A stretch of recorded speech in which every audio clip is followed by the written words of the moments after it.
about 90 minutes from now, continue to break down what's going on in the college basketball world as the national championship is set to kick off a little later tonight. Really excited about it too, honestly. Like, I don't know about y'all. Do you guys do you feel a certain way? I'm not like some anti-Big Ten guy. I'm not. I like the Big Ten. I think it's great. But I've noticed more and more, just being around friends, listening to people, like this deep-rooted disdain for the Big Ten amongst SEC fans. Now, I kind of get it.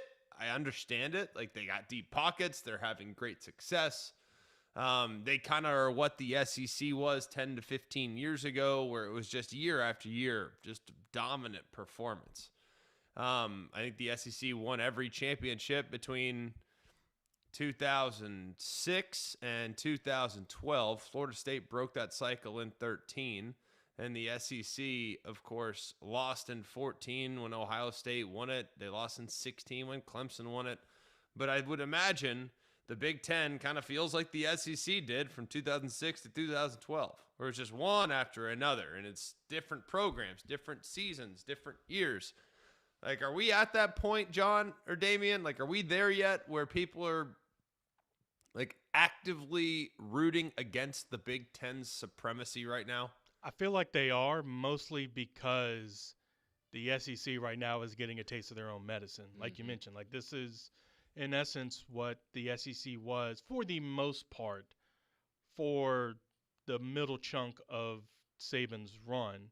As great as Alabama Nick Saban was, there were still other teams up here competing and winning championships even while Nick Saban was there. So to see the Big Ten in football win back-to-back national championships, and maybe not be the odds-on favorite, but have, I think 2 or 3 of the top 5 heading in when the SEC's got some. It's a little weird to see the SEC looking up at a couple of teams and one conference, but that's kind of been the norm lately, and it's just not sitting right with SEC fans. So any chance there, so now the roles are reversed. So any chance that you can watch the Big Ten stumble, or because everything's been so prideful that if they show any kind of downswing or something, everyone's going to be right there to pounce. And so I wouldn't be surprised if most everyone in the Southeast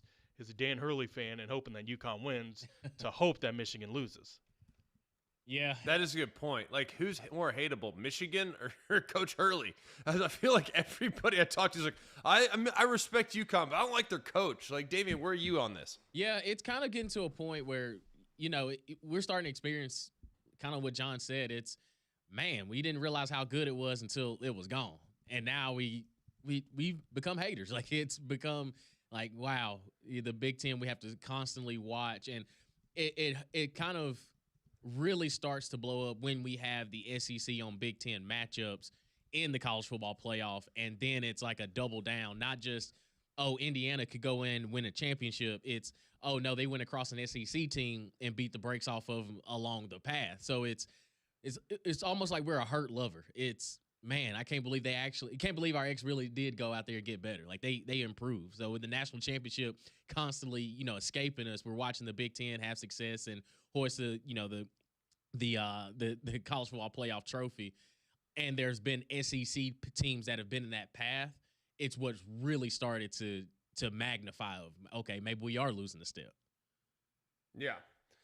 Maybe it is. I don't know if it's all about money or just the ebbs and flows of college football, because when you're living in an era, and you guys tell me this, and I'm not talking about like, Taylor Swift or anything, but maybe that era is inevitable, like where Taylor Swift is just going to continue to rock and fill up venues when she's 71 years old. I mean, maybe that's possible. I have no idea. But help me out. When you're living in an era, and right now, let's just acknowledge this has been the Big Ten's era the last handful of years. We surely no one's denying that right now, right? Like, we're all on the same page. We have to be. Yeah.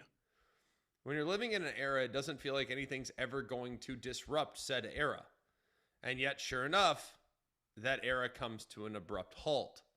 or there is a slow simmering decline that leads to the current status quo of us living in the Big Ten's world no longer being the case. So with where things are, and I know there's executive orders, there's other things that are going to be, maybe the SCORE Act, maybe the SAFE Act, like all these other congressional implementations of how they're going to adjust, and government implementations into how it's going to adjust our sports, our college athletics. Maybe that does tweak things, but I don't know if it necessarily will. I feel like there's more disdain now, though, because it doesn't feel like, even if we gave it our best shot, even if we put all our ducks I'll push all our chips to the center of the table, as an SEC fan and supporter, I think a lot of people feel like, well, it doesn't really matter what we do. We can't buy an NFL franchise. You know what I mean? It's like, we might be rich, but we're not multi-billionaires down here. So people are like, I don't want to say they're already conceding defeat, because they're certainly not doing that. But it just feels a little bit less comfortable than it ever has before for a lot of the people I've talked to over the last handful of years. Do you guys kind of see what I'm saying there? Does that make sense? Yeah. What really started to open my eyes on it for basically the past 2 seasons, we've put Georgia. Like, Georgia falling to Notre Dame. I know Notre Dame's not a Big Ten, but we've put some of our better teams, our elite teams, in situations where we could right the wrongs and kind of sway our doubts, but we've fallen flat. So when Alabama lost to Michigan in the Rose Bowl, and then, last season we had, SEC on SEC crime with Alabama knocking off Oklahoma, and then we matched up with Indiana, and it wasn't even a ball game. Like, it was such a separating factor of, oh, no, Indiana is the best football team in America, and we put one of our better teams, if not the best team, in that situation to knock them off, and we still couldn't get it done. So, like, we've seen these matchups, and not to say the regular season doesn't matter, because we saw Oklahoma knock off Michigan, and then in hindsight, Michigan wasn't the best of the best. It's when we've had those better teams, or teams that we've looked at as the cream of the crop in the conference, to go head to head with some of these teams in the Big Ten, we've fallen short. So it's, man, what more can we do to say that we're the best if we're putting our best and we're still getting beat? Where are you at, Saber? I don't know. It's tough to feel anything against the Big Ten. I mean, like, they seemingly can do no wrong right now. So I for one, welcome our new Big Ten overlords. If we're looking up at them in college football right now, and if Michigan goes out and gets it done, and even if not, I mean, they had, 2 teams on the Final Four, and SEC had 1, 2, 3, 4. That'd be 0. And got beaten now in embarrassing fashion by Michigan, and to lose our last 2. So it's tough not to bend the knee right now to the Big Ten, and I'm pretty sure it's probably ultimately going to change at some point. But also, it doesn't help that, oh, by the way, the SEC now has 9 conference games. Yeah. And so when a Big Ten team now gets a Rutgers, now gets a Purdue, I know they're on the upswing, or now gets a Michigan State, now an SEC squad will get a Texas, will get a Arkansas, will get a Florida, a team that will have pro talent, but overall may not be a better team, but can find ways to beat you if you FAFO. One thing I'll say is, it's amazing, though, how we live, and we kind of talked about this a little earlier in the show. Like, we live so much in a world in which it's, I don't know, we live with such recency bias. It's unbelievable. Florida won the national championship last year in basketball. Yeah. And yet it's like, oh, that's like because when Indiana won the national championship this year in football, it like completely changed the narrative. Oh, the Big Ten stand alone, no one could keep up. They're by far and away much better, even though Indiana didn't have a top 10 payroll. It wasn't about that. Man, I don't even know if they had a top 15 payroll. And yet they win the national championship. A lot of that was on roster retention. Yes, they had some key transfers, but it's not like It's not like Fernando Mendoza was the highest paid transfer quarterback in the country last year. I don't believe he was. So all of that being said, Florida won the championship last year. Like, we are not necessarily living in a world in which it's only the Big Ten that can compete. It's only the Big Ten that's going to win. Now, Michigan's team is phenomenal. Maybe they win tonight, and maybe this continues. Maybe we're putting the cart in front of the horse because there's still a game to be played last I checked. And that game went from Michigan being an 8-point favorite down to a 6.5-point favorite, which tells me some of the early money is coming in on UConn. Now, if I were to bet with Damien's dollars from Wheel of Fortune, I'm not betting on UConn tonight. I'm just telling you. Okay. But at the same time, it does feel like a little bit an inevitability with where that thing could potentially go. Let's dive into that game just a hair. And we are not let's be real. If you guys are basketball experts, I'd love to hear from you. But I am not. We do have Wimp Sanderson on Thursdays. And we are lucky enough here in about an hour and 19 minutes to be joined by Richard Hendricks, who will help us break this game down in its entirety and what could happen, where it's going, what it means, all this other stuff. But just my own observations. This game is going to almost exclusively live in the post. I think this game's in the paint. Like, to me, watching these two teams, and I might not have said that prior to Yoxel Lindenborg hurting his ankle. Like, I felt like maybe there'd be a little more variety with how Michigan attacks. And I think Michigan will obviously have Yoxel Lindenborg available. You know, he's going to play. They said last week in the game, right? Like, they said, hey, you could shut it down. Yox said, no, I'm going back in there. Yox's like, I'm in. I'm playing. Went in, knocked down a couple threes, gets out. But this game, to me, I don't know if you guys see it differently. This is going to all be about Ade Mara, who's 7'3", 7'4", defensive player of the year. Guy's arms are outrageously long. They say he's got a 7'8" wingspan. I mean, that is, I don't know how anybody gets a shot off down there and how significant that is. And if you look at the other side, Terrace Reed, who ironically transferred from Michigan to UConn, he's averaging over 20 points a game in the tournament, but he's given up 4 inches to Mara. At least 4 inches, maybe more. So to me, this game is about the paint. Mara against Reed. I mean, that is strength on strength. And I think that's going to be a fascinating thing to keep it on. Because there's three guys to me on this Michigan team that can defend and protect the rim. Whereas UConn doesn't have the depth, but Reed's that good where he could take over the game even if he's given up a significant size disadvantage. So do y'all see it kind of like I see it? Like, to me, this is the opposite of what we've seen in basketball in the last decade and change, where it was all about perimeter shooting and how well you hit the three.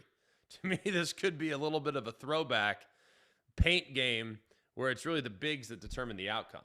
Yeah, I'm with you on that. And kind of what your boy on Terrace Reed, what he's been able to do in the tournament, he's really kind of muscled his way around a bunch of bodies that they've played so far.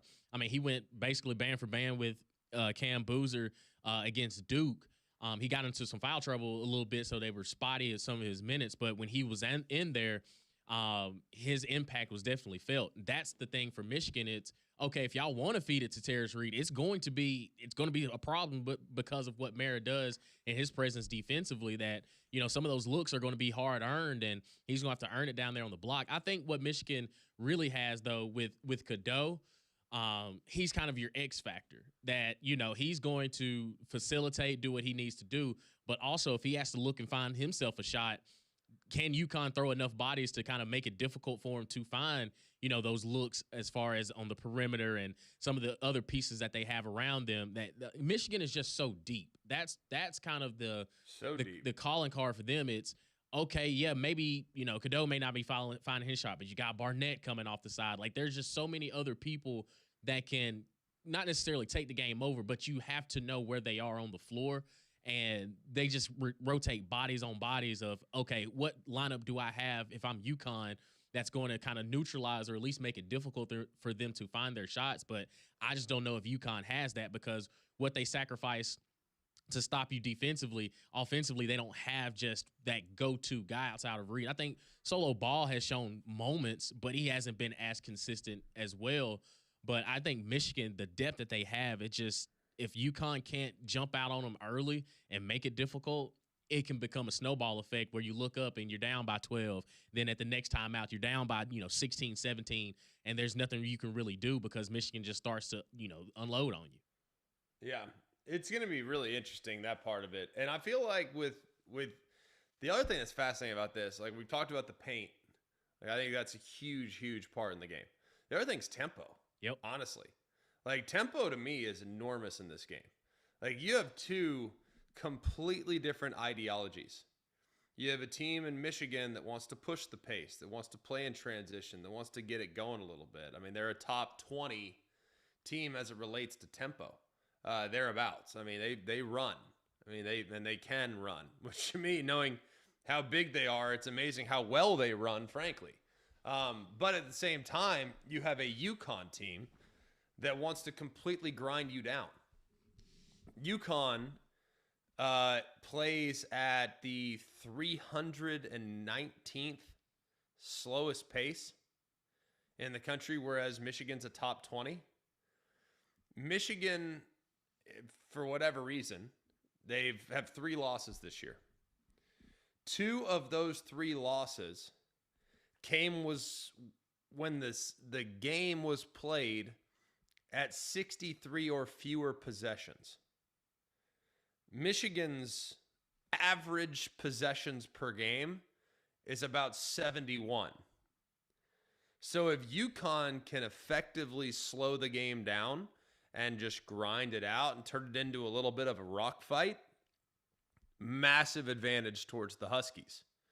If Michigan can play with speed and tempo, it's a wrap. Because I don't think UConn can keep up. I really don't.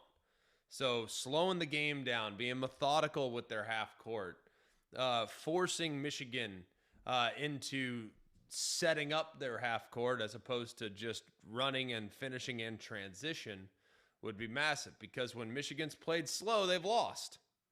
When they can effectively control the tempo, they've won. And not only they won, they've won convincingly. So that's a huge battle as well. And then lastly, the thing that I'm most intrigued by is Alex Caravan. Now, a lot of people will sit there and say, all right, well, I mean, I kind of know that name. Where do I know that name from? Well, because he was on the 22 or the 23 and 24 national championship team. He's the lone holdover. He's been around for forever. And the guy's got 126 career wins. I don't think anyone in college basketball history has won 126 games. So Alex Caravan, UConn forward, /3. He's kind of the guy that's been there. He's seen it. He's done it. He's been around it. Here's the problem. The guy has been absolutely ice cold the last few games. I mean, just 3 for 18 from the field against both Duke and Illinois. Just 2 for 13 from 3. And I think that's something to take into account. It's a guy that's won 2 national championships, been a part of 126 victories in his career. Is it really likely that he has another night in which he is just a non-factor? I have a hard time thinking that that's realistic. Like, finality is here. It's his final college game tonight. There's no way this kid's going to go out and shoot 3 for 18 from the field. Just not going to happen. There's no way he's going to go out and shoot 2 for 13. Like, he's due. It's coming.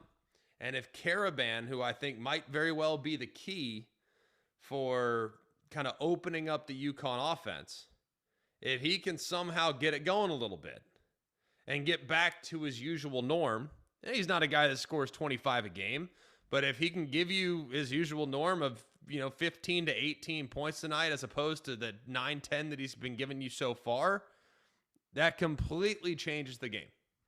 Because you reference it. Solo Ball, healthy. He's good to go. Braylon Mullins has been fantastic and been pretty good at times from distance. They need that last guy. They need that Alex Caravan there. Because Terrace Reed's going to get his, and if he can get his, that could put some fatigue on Mara. If they can somehow put some fatigue on Mara, I think that helps things significantly. But the key for me, if I'm UConn, I need Caravan to revert back to his championship caliber self. And if he can do that, guys, I think UConn's got a shot. Effectively control the tempo, limit the amount of opportunities that the big men get down low for Michigan, because they're just unbelievable down there with three guys that can all get it. And if they can get Caravan going, because at some point he's due. He's got to go tonight. And if he goes, they got a shot. So odds right now in your eyes that UConn can pull off the outright upset? They're saying the best shot of everyone they faced. I'll say that. I'd say it's like 75-25. Like, I think they have a good shot. Like, I still think Michigan wins. I think this is the toughest game that they've faced because we know that UConn, no matter what, is capable of crawling back from damn near defeat, damn near being left dead. So if I'm a Michigan fan, I'm not feeling comfortable until it's those zeros on them clocks. So I think UConn can pull off the upset. They probably won't. But if in 23 hours we're back here doing the show, we're like, UConn won again, I'm not going to be surprised. Yeah, Dan Hurley has a way of unlocking something in this UConn team. I just think that he even has to go deeper than that for just how good this Michigan team is. He hasn't lost in the Sweet 16 round or later. Yeah.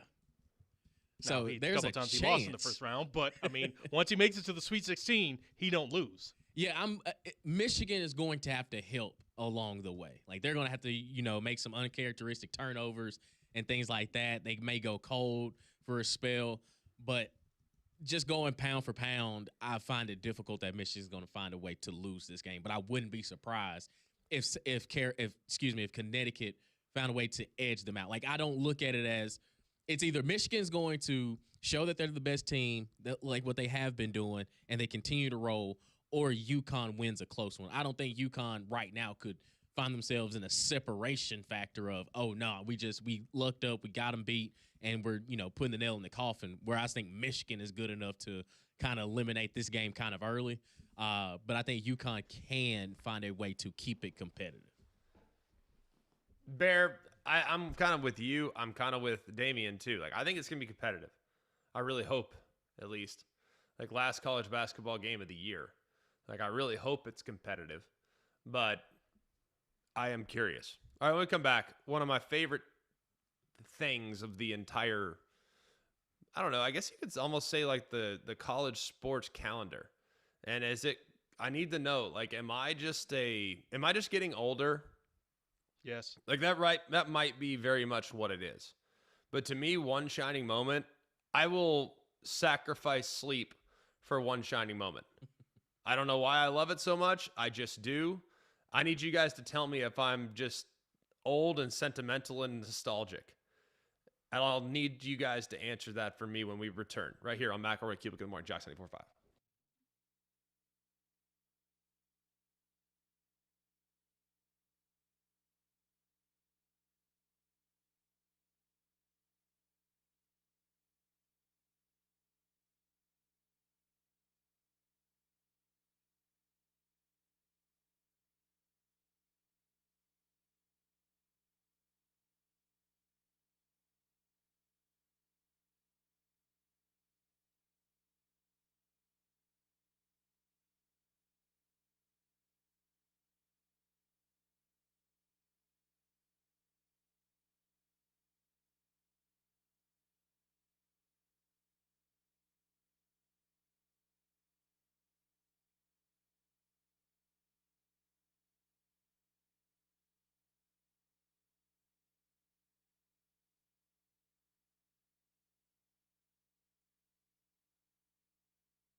Welcome back, McElroy and Cubelic in the morning on Jock 74.5. Glad to have you with us here today. I'll tell you, maybe I'm just getting older. I don't know what it is. Maybe there's just something about nostalgia that centers around this song, and I want to get to it at some point or another. Look, it's Luther Vandross. It's One Shining Moment. And it will be directly after they crown a national champion tonight. Well, they never have to worry about crowning a national champion when it comes to General Motors because GMC has said it again. Bill Smith Buick, GMC is the national champion. They won it again 6 years in a row. They have won the national championship of GMC dealerships, and it's because they have better deals than anyone else. It's absolutely unbelievable to see a GMC Sierra SLT, $67,675 is the list price. They'll take $14,500 off that sticker price, take it down to $53,175. Deals like that keep people coming back. There's a reason why 75% of their business is repeat customers. There's a reason why General Motors has acknowledged them as the GMC Dealer of the Year 9 times overall, including 6 years in a row. That's a dynasty right there, ladies and gentlemen. So take the short drive to Coleman, of I-65, exit 310, Highway 31. You can also shop online, have it delivered right to your driveway at BillSmithBuickGMC.com. Before we get into my one shining moment conversation, let's go to Larry on the road. Larry, what's going on, my friend? How are you? Oh, we lost Larry. All right, no worries. Larry, all good. We will get into UConn and Michigan a little more about an hour from now when Richard Hendricks joins the show. I think he's going to, by the way, as a former big man, if I'm Richard Hendricks, I can't wait for this championship tonight. I'm so excited, and I don't want to put words in his mouth or anything, but this feels like if you're a big man, knowing that the big man's role, and I'm not saying it's been diminished, but it's not as prominent as maybe it once was, say, 20 years ago, 15 years ago. Well, tonight could very well be all about the guys in the paint, and that's got to be exciting for a guy that dominated it once for the Crimson Tide. We will talk to Richard Hendricks about an hour from now. But I want to get into one shining moment. You want to play it again real quick, John? Just real quick. Just listen to it just for a moment. Oh, come on, the trumpets. Oh, so good. You always did your best. Oh, no, that's not it. You're a shooting star of all the years. Nobody knows just how hard you worked. Now it shows. Let's go.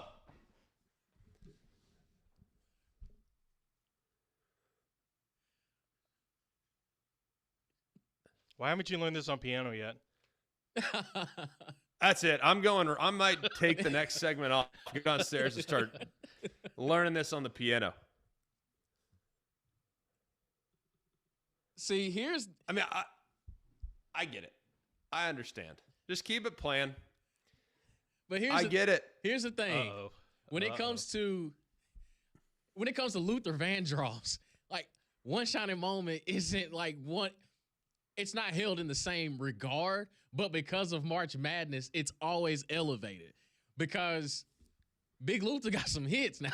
He's got some hits. You got if he did a versus, I don't think one shining moment is going to be matched up. It depends who he goes against, but one shining moment isn't really looked at as one of Big Luther's, one of his just staples. But it is a wonderful song. But when it comes down to March Madness, it does kind of give you that little bit of, a pep of just man, this tournament was amazing. How many, just some of the things that you have that come with it, it does kind of give you that nostalgic feeling. It's very similar. And Greg, I don't want to get your roads, crossed up, but it's very similar to the Masters music. When you hear it, don't you even it's the start. same way of, oh man, it is that time of year. But it's a banger though.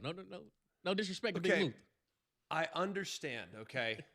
Everyone tells me how corny I am. You know how many times I've been I love One Shining Moment is one of my favorite 3 minutes of the year. It really is. It's one of I just love it. Maybe it's because I played and I know how hard you work for that opportunity. Maybe, and all the sacrifices that nobody sees. The time, and I'm imagining, I didn't play college basketball. I know y'all are shocked by that, but I had a decision to make, in 8th grade, if I was going to continue playing basketball. And I decided, probably going to need to give that up. Yeah, probably going to give that up. I'm going to be 6'2". I don't have great handles, but I'm going to get you 4 good fouls. I'm going to shoot a bunch from the line. I'm going to shoot well from the line. And I'm going to be a little bit of a liability on defense, but I'm going to foul hard. And but as far as like creating my own shot, probably not going to be able to do that very well. You throw me in the corner, can I knock down to 3? Yeah, I'll hit 30, 30 out of 1,000. Okay. A good 3-4%. Okay. But I'll be honest with you, basketball not really my thing. But I would imagine, as the guys that are watching this, like you're in the gym by yourself, nobody's watching.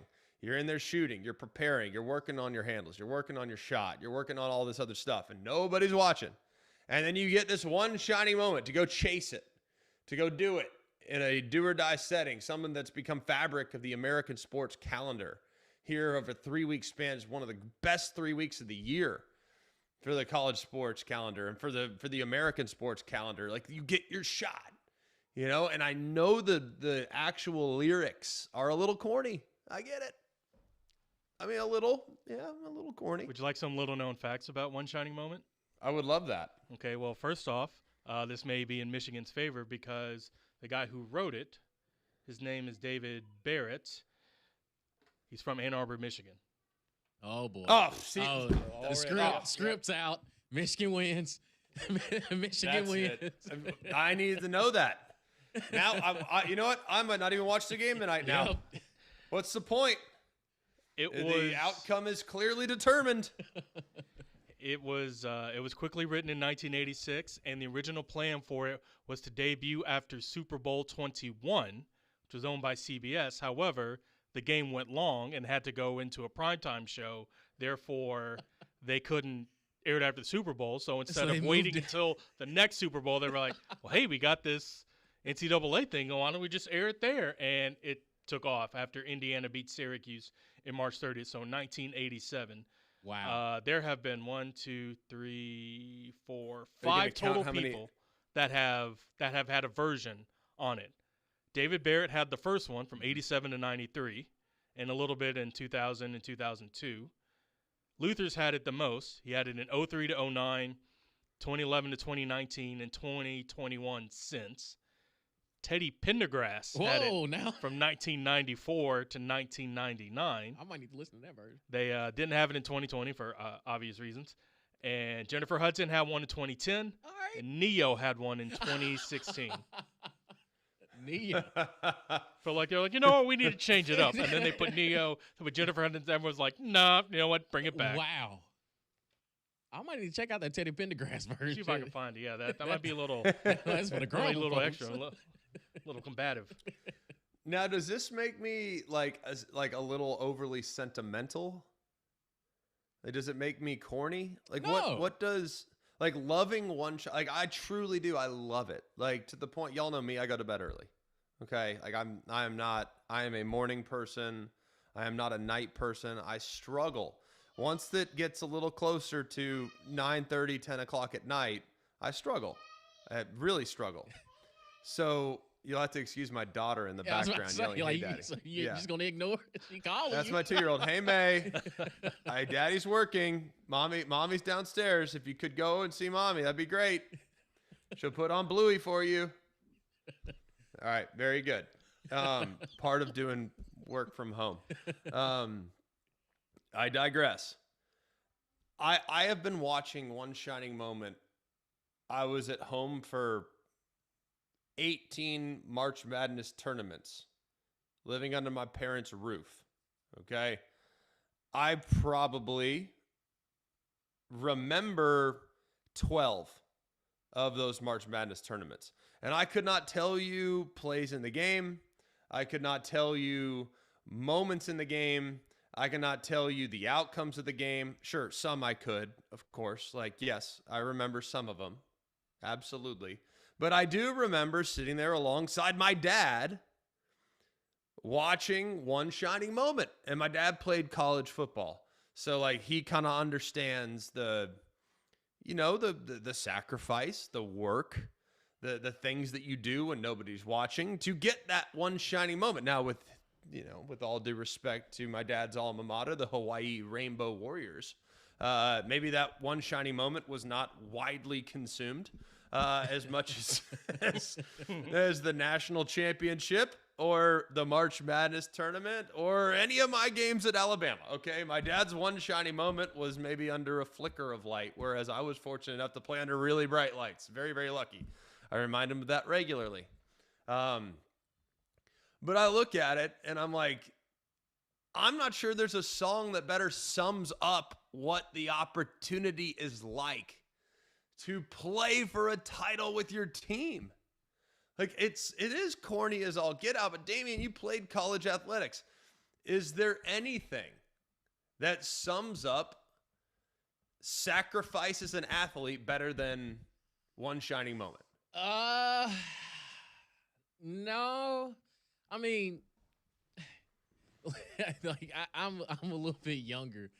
Oh, here we go. No, but I think as far as like if there is a training montage, I mean, Till I Collapse by Eminem. No, and I Nate mean, Dogg, right. like, it gives you. Come on. It gives you I'm the not same. saying you need to kinda- go you don't need to go do power cleans with one shiny moment going on in the background. No. I'm not saying that it's like on my workout repertoire. But like, we I'm are not the rocking champions. it in the gym. We are the champions is another one. Like it gives you the same kind of like, hey man, it has the same kind of power to it. But one shining moment I get when you look at the lyrics of how the tempo is, it's that pie in the sky that I finally have achieved. And it is that one shining moment that all the lights were the brightest, the stage was the biggest, and we accomplished our goal. And yes, like I will say nothing tops it, but they are very similar feeling. To me, it perfectly encapsulates how everyone feels about the NCAA tournament.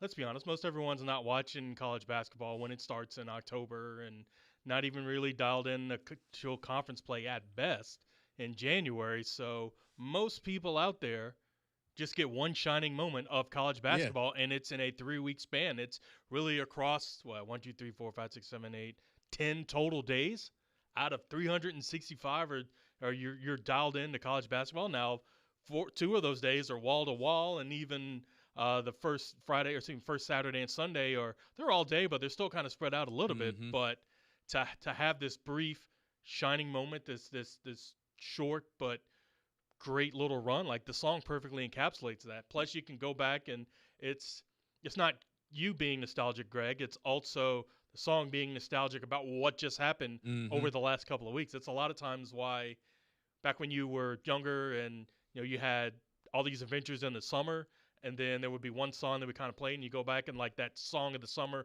would just go back and remind you of what happened over the last couple of months. Like it just happened and it was so great, and that one thing always takes you back to that moment, and that's what the song is. I think it's great. And I will stay up and watch it tonight. And it almost makes me emotional watching it every time. I don't ever quite get to the point of tears. Like, I'm not really the most emotional guy ever. Till Alabama wins. Well, we'll see. Hey, right. Yeah, till Alabama wins. Okay, Alabama wins. If Alabama wins a national title in basketball, that's allowed. Yeah. I will absolutely cry. Yes. Like that and I will unapologetically cry because it was such. Hey, we saw Indiana win in football. So like crazier things have happened. All right.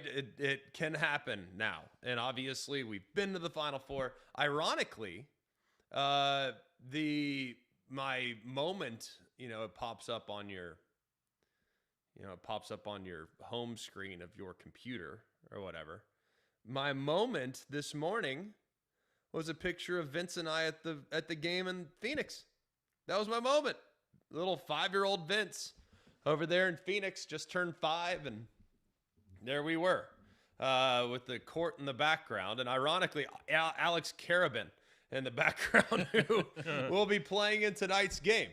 But I digress. Look, I'm looking at this thing holistically. I think one shining moment's amazing. I love it. I think it perfectly encapsulates what it's like to be a student athlete in an era in which is a little bit more about the, maybe the dollars and cents, the business side of things. Like one shiny moment still very much speaks to me as a former player.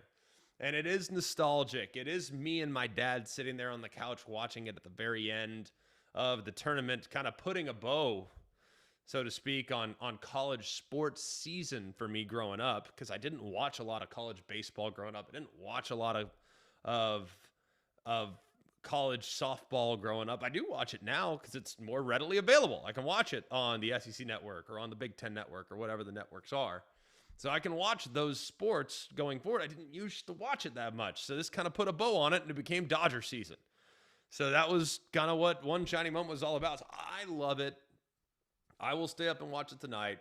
And I am perfectly open and willing to accept any and all criticism that comes my way for telling you how much I love it. I get it. I'm going to be called a dork. I'm going to be called a nerd. I'm going to be called sentimental. I'm going to be called corny. I can be called all those things. I'm just telling you, it's one of the great moments of the sports calendar for me is that 3-minute, I guess, collage of images from the last 3 weeks. I just absolutely love it. I can't wait for it. And I will be up watching it tonight, much to my chagrin, when the alarm goes off at 5 a.m. tomorrow. All right, when we come back, we will continue on. We still have not gotten to Auburn's spring practice so far. We told you we'd get to it. We will. We'll listen to what Alex Golish has had to say about his team. We'll do it next on Mac and Q.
McElroy and Cubelic in the morning on Jock 94.5. Well, if you're tired of waiting for your dental care, the good news is Family Care Dental has you taken care of. You can go and get same-day treatment at Family Care Dental in one of their several locations. We know it's tough scheduling around kids, busy schedule for you. You got tons of activities this time of year.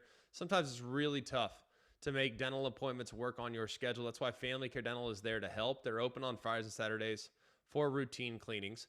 They also accept patients of all ages and accept most insurance plans. They can see you in the same day if you have an emergency issue. So with locations in Hoover, Fultondale, Homewood, Alabaster, and Trussville, call Family Care Dental today, 874-9605. That's 874-9605. All right, the Auburn Tigers. Sounds like spring's gone pretty well so far, which I think is a really encouraging sign. I think it's a really encouraging sign. I think to the point where you thought maybe the offense, because of all the newness, they would maybe tip the scales a little bit towards the offense. All right, get the offense underway. That's kind of the identity of our team. As a result, maybe the defense falls by the wayside just a little bit. But it sounds like to me the defense is doing quite well. The defense is exactly where they want them to be, which is really encouraging. Sounds like according to Alex Golish, and granted, it's hard to take a ton from what coaches are saying. It is. It's hard sometimes to sit there and say, okay, well, yeah, the defense is this, the offense is this. It's hard. But it sounds like the defense is starting to come along. Let's go to clip 5. Alex Golish on his defense and how things are coming together. The secondary was really physical yesterday, which has been a huge point of emphasis. This offense challenges you on the perimeter, makes you be really, really good in your fits, makes you be really good in terms of block destruction on the perimeter. I thought the secondary, both the corners and the safeties, played really, really physical. I thought some big-time plays in the run game coming downhill, some really good on the perimeter, and I thought from being really, really sticky on third down, I thought the secondary did a good job. Both the ones and the twos did. I thought up front, defensively, did a really good job. Played physical, played violent. The linebacker group has been really solid all spring, and that showed up. I think that's a good spot because he's 100% right. This is an offense that's very hard on the secondary. They put you on a lot of islands. You got to win some matchups. And it sounds like, guys, if the secondary is playing well, that's encouraging. Now, are there still things to figure out along the defensive line? Yeah, for sure. But knowing the secondary might be a bit ahead of schedule, that's got to be pretty encouraging.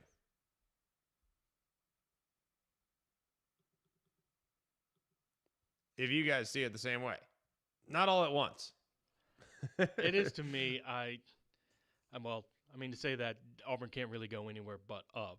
But it feels like Golish is hitting all the right notes. It feels like Auburn's advancing and progressing how they should given what happened last year. And even last year wasn't all that bad, but it feels like the talent was there. It's just being focused and streamlined right now. Now, granted, we haven't seen anything and all we have is their word for it, but I believe it. Well, there's almost 60 new players. I mean, there's a lot of new. Bunch of transfers, a lot of scholarship players that either graduated, declared early, or transferred. So there's a ton of new. So let's go to clip 4, where if you look at how things kind of are, look, Byron Brown's going to be a dude. We know who he is. But to think that the offense with so much new is actually operating slightly behind a defense that has a ton of question marks, I think is a good sign because that offense is going to come around. Let's go to clip 4 on Alex Golish.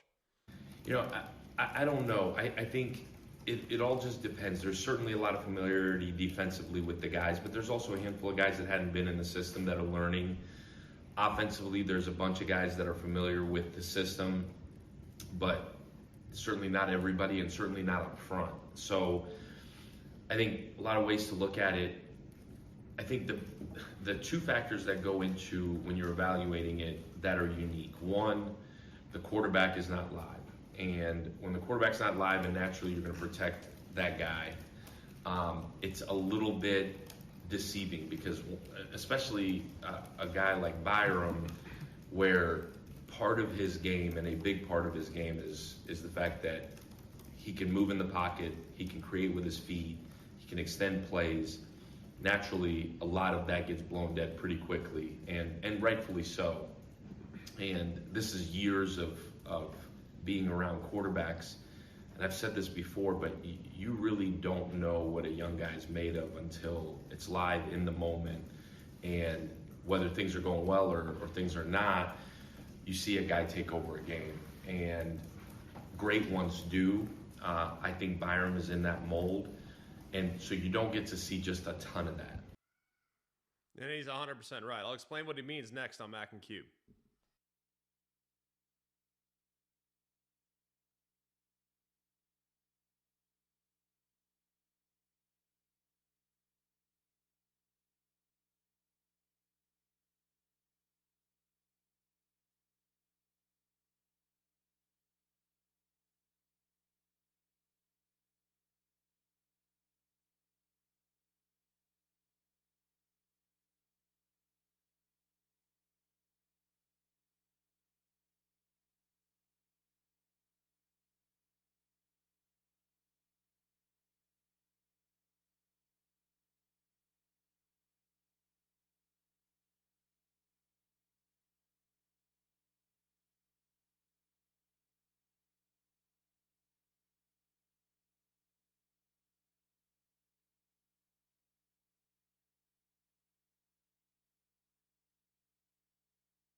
Welcome back, McElroy and Cubelic in the Morning Jocks 94.5. Hour number 3 upon us here in just a moment. Spring weather in Alabama is often unpredictable. But you can always rely on a Train home comfort system. And during their Spring Unstoppable event, you can receive up to $1,350 rebate on select Train home comfort systems. Learn more and find a comfort specialist near you at Train.com. Look, a moment ago, we were listening to Alex Golesh talking about protecting the quarterback, and he's 100% right. If the quarterback's blown dead the second a defender gets close to him, it's hard to really know exactly what that guy can do when the live action is going on. He might extend a play that would result in a sack in a scrimmage. So it's tough to gauge right now, but Auburn's going to be better offensively, and it sounds like they might be better on defense than we anticipated. All right, when we come back, some off-the-wall topics, including some cows being enrolled in elementary school. I'll explain next on Mac and Cube.